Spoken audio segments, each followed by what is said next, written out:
Day. I am Wilma Besaidnout from South Africa. I want to apply for an online teaching post for younger young learners. Out of my experience, I know learning a new language is difficult, as when I learned German. I want to make learning English fun and enjoyable.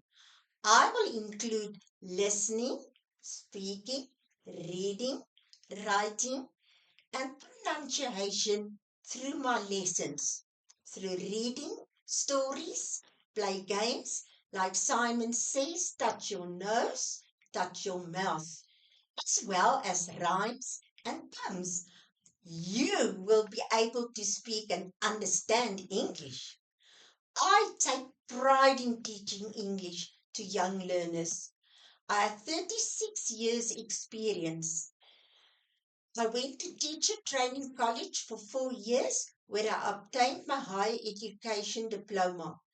I went to university for remedial teaching to be able to teach learners with learning disabilities. My hobbies are baking cake, reading books, knitting, and crocheting. I am very skilled and proficient in my work as a teacher. To hear from you soon. Goodbye.